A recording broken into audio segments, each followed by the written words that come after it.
World heritage site Timbuktu का छोटा सा मिट्टी का गांव हो या वेनिस और उसके लगून, दुनिया की 5 सबसे सुंदर गलियां Colmar France, Bruges, Brienz Switzerland, Setenil de la Bodega Spain, streets of Agueda Portugal या फिर Washington Street Brooklyn New York USA, सभी ने इन जगहों के स्वाभाविक रूप को ही विश्व की धरोहर बना दिया है।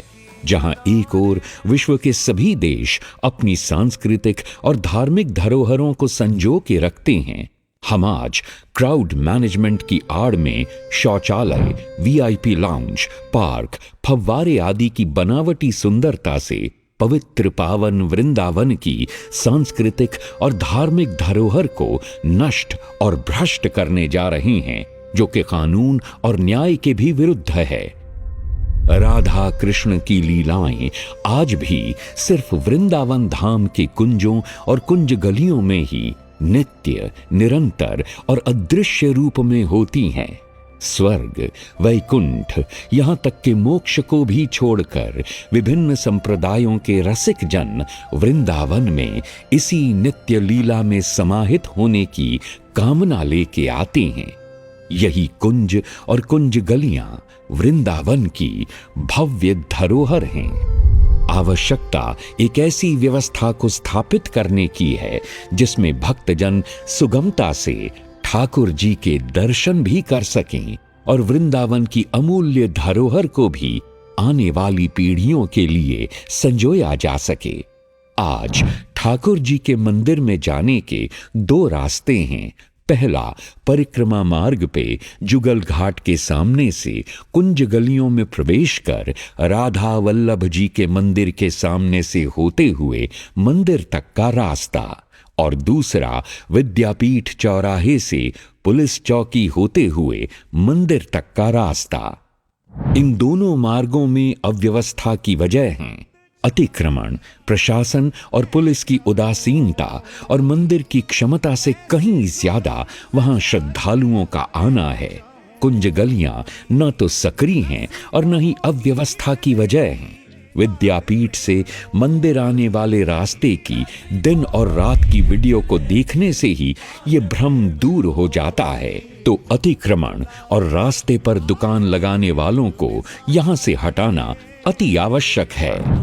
गलियों में प्रवेश करने से लेकर मंदिर तक बीचों बीच 2 फीट चौड़ाई का बैरिकेड लगाया जाना प्रस्तावित है। मंदिर में श्रद्धालुओं की एंट्री इसी बैरिकेडिंग मार्ग से की जाएगी। इससे अव्यवस्थित भीड़ और भगदड़ से बचा जा सकता है। पहले जब लाइन लगवा के और बैरिकेड खड़े करके दर्शन करने की व्यवस्था हुई है तो भीड़ सहज रूप से व्यवस्थित हुई है। तिरुपति बालाजी, काशी विश्वनाथ, मां वैष्णो देवी, खाटू श्याम जी, शिरडी साईं बाबा आदि मंदिरों में सिंगल लाइन लगवा के या बैरिकेड से ही दर्शन कराए जाते हैं।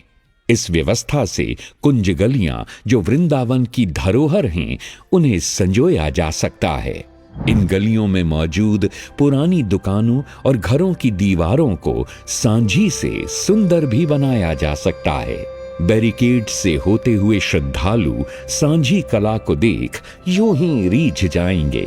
दुकानों और मकानों का रंग भी शुभ रंगों में स्टैंडर्डाइज किया जा सकता है, जैसे पीला, नारंगी आदि। गलियों के ऊपर छत्र या सुंदर कवरिंग लगाई जा सकती है।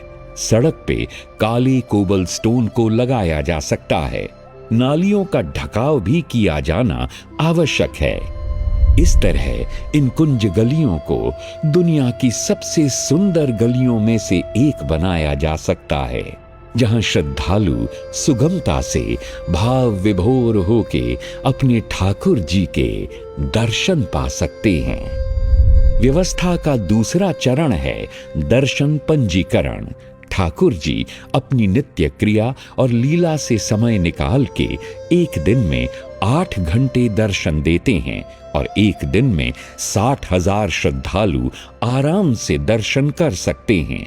इसलिए 60,000 श्रद्धालुओं की सीमा सुबह और शाम में आधी आधी बांट के श्रद्धालुओं को दर्शन कराया जाना प्रस्तावित है। क्योंकि ये हरिदासी संप्रदाय का मंदिर है, अतः 60,000 में से 30,000 हरिदासी संप्रदाय के शिष्यों के लिए रिजर्व होना आवश्यक है। भारत के कई प्रधान मंदिरों में रजिस्ट्रेशन की व्यवस्था है, जैसे बद्रीनाथ जी 16,000, केदारनाथ जी 13,000, गंगोत्री 8,000, यमुनोत्री 5,000, वैष्णो देवी 35,000, अमरनाथ जी 10,000 प्रतिदिन की सीमा है। वृंदावन ईश्वरीय सौंदर्य और भक्ति रस की पावन भूमि है। यहाँ श्रद्धालु दुनिया का वैभव और ऐशो आराम छोड़कर इस भक्ति रस की प्राप्ति को आते हैं। हमारा प्रयास है कि कुंज गलियों को बचा के हम ठाकुर जी को इस 5251वीं जन्माष्टमी पर सुंदर और सुव्यवस्थित कुंज गलियों का उपहार दें। राधे राधे।